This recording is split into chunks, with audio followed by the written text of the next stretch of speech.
Ang mensahe natin ngayong araw na to is humility. Yung pagpapakumbaba. At ito ang dahilan bakit ginamit ni Jesus dito sa Ebanghelyo ang imahe, ang larawan ng isang bata upang tayo ay makapasok sa langit.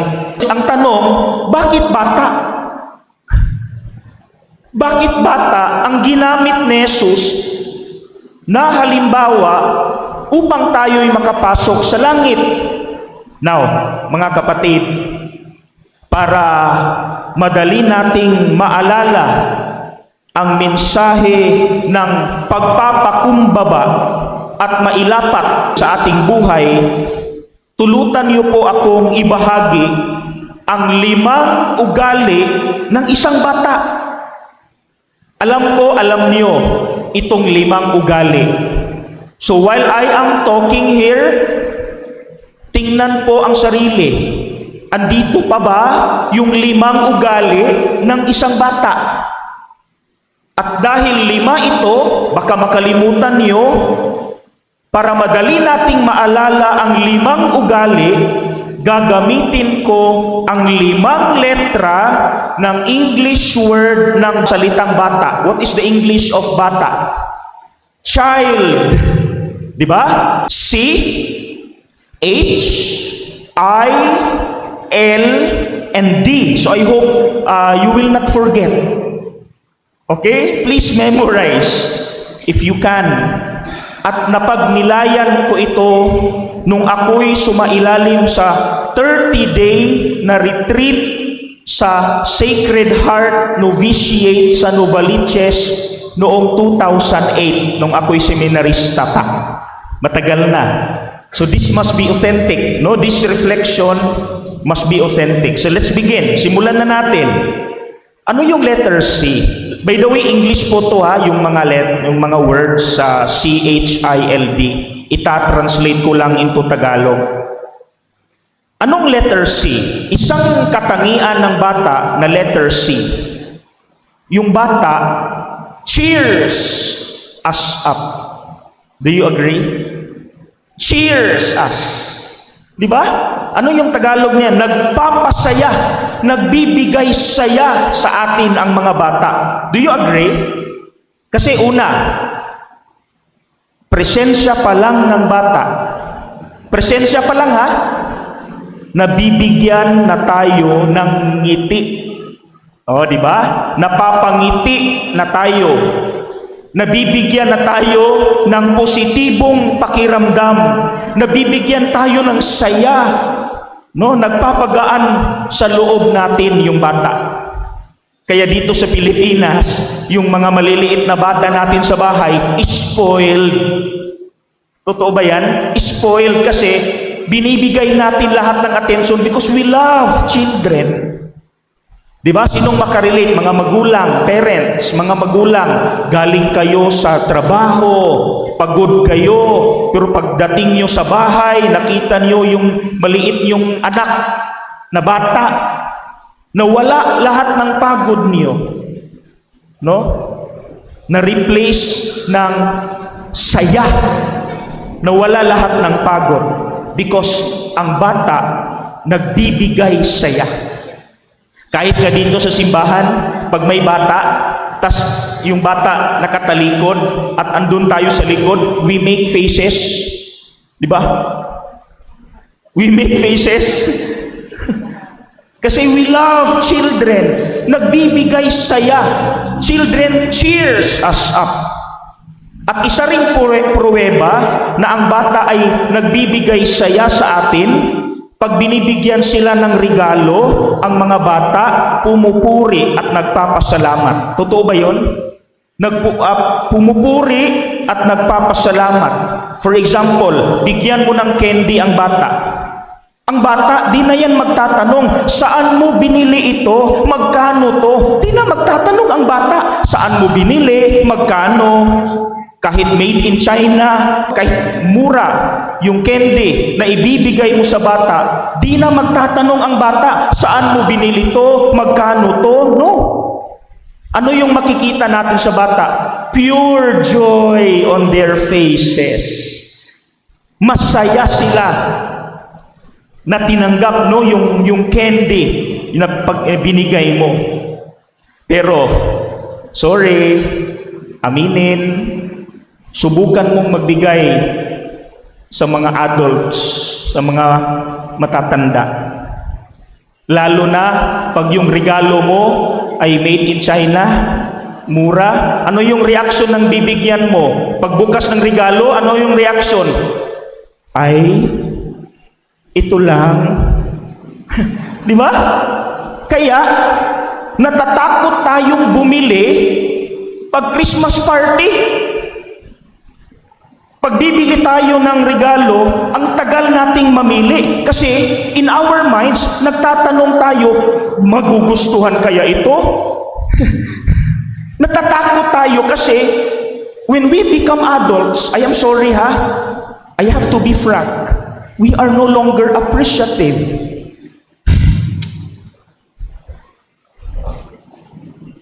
We no longer compliment. Di na tayo nagbibigay ng saya. Pero yung bata, di nagtatanong yan. Saan mo binili? Magkano? No. They will repay you with a smile, with wow on their faces. Pero pag mga matatanda, yung adults, alanganin tayo na. We easily complain eh. So before I proceed to the next letter, let me ask a question. Ang presensya ba natin nagbibigay saya sa mga tao? Nagbibigay ba tayo, yung presence natin, nagbibigay ba ng saya sa mga tao? Or yung presensya ba natin nagbibigay ng galit, ng lungkot, at nagkakasala sila dahil sa atin?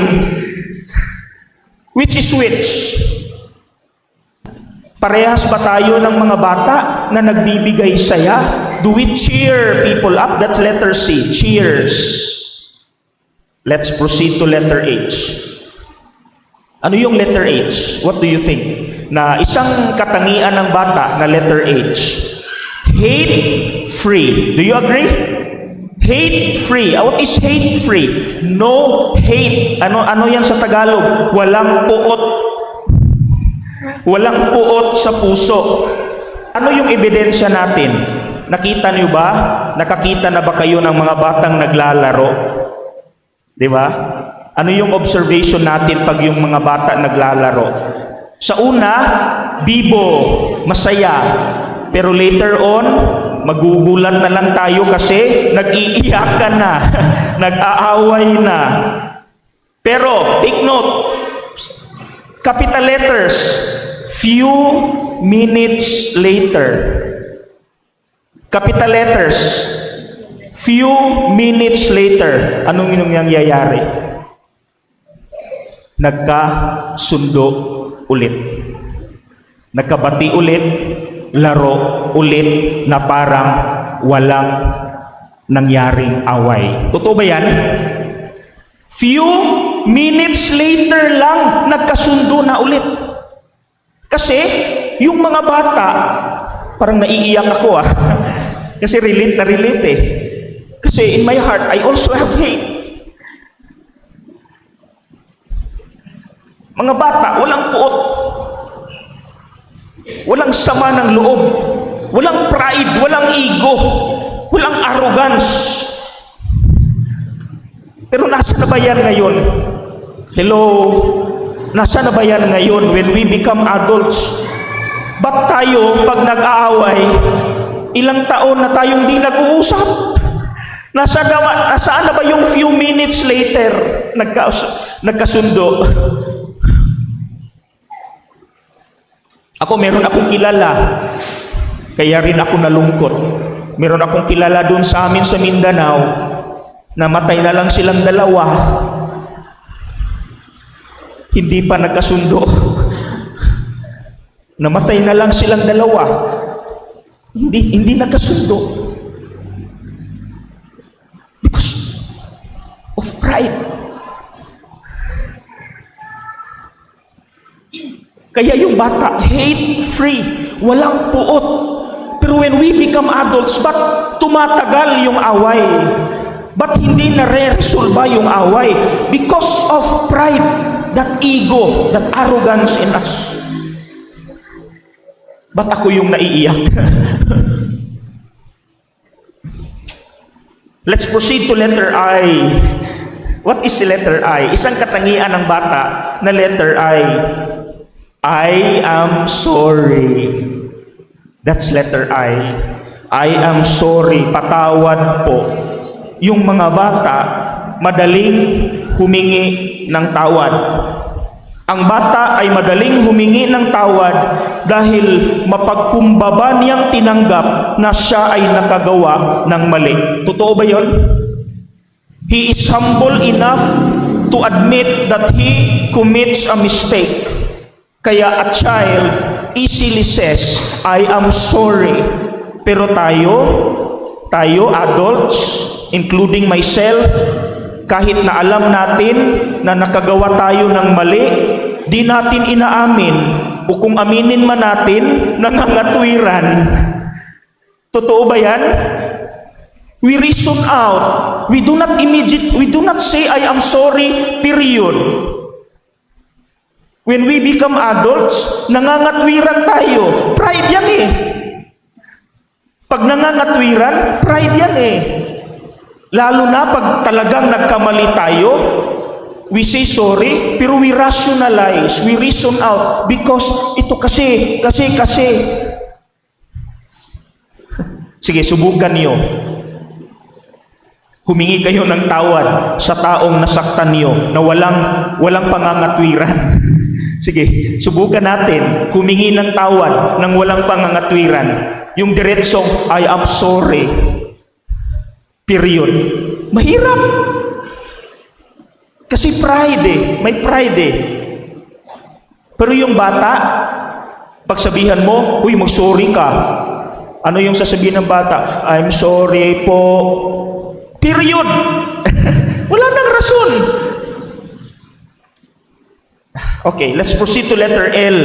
Ano yung letter L? Isang katangian ng bata na letter L. Nakikinig. Children, listen. Nakikinig. Kasi ang taong mayabang, ang taong mapagmataas, hindi nakikinig. Totoo ba yun? Hindi gustong koreksyonan. Kahit klarong-klaro na yung kasalanan, nagagalit pag kinokoreksyonan. Meron ba?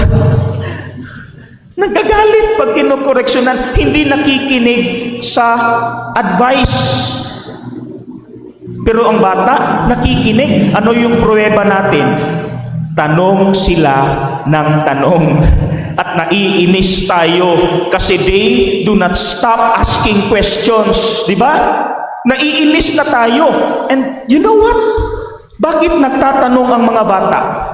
Kasi di nila alam lahat. That is humility. That is humility. Pag di mo alam lahat, magtanong ka. Kaya nakikinig sila. Kasi di namin alam eh. Sige, please talk, we will listen. Yan yung bata. They are humble enough to admit, di namin alam lahat kasi kulang kami. Do we still have that? Letter L, nakikinig ba tayo pag kinokoreksyonan tayo? Or hindi? Kasi may pride. Okay, letter D. Letter D, ano yung isang karakteristik ng bata? Dependent. Umaasa sa kaniyang magulang 100%. If you notice, buong araw maglalaro ang bata sa labas kasi umaasa siya na pinagluluto na siya ng pagkain ng nanay niya. Wala siyang pakialam, laro sa labas whole day kasi alam niya si nanay nagluluto ng pagkain. And that is humility. Pag inaamin mo na may mas higit pa sa iyo, humble ka. So sino ba dito ganito magdasal? Lord, di ko kayang ipagpatuloy ang buhay kung wala ka. Hindi ako mabubuhay kung wala ka. Umaasa ako sa iyo, Panginoon. Sino dito ganyan magdasal? Yung parang you tell God, Lord, I depend on you. Congratulations. Pasado tayo sa letter D.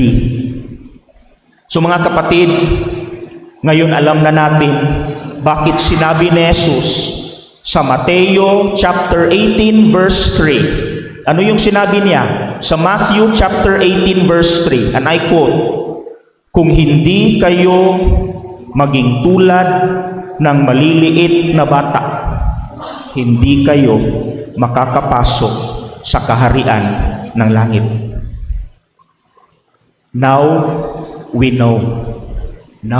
Why?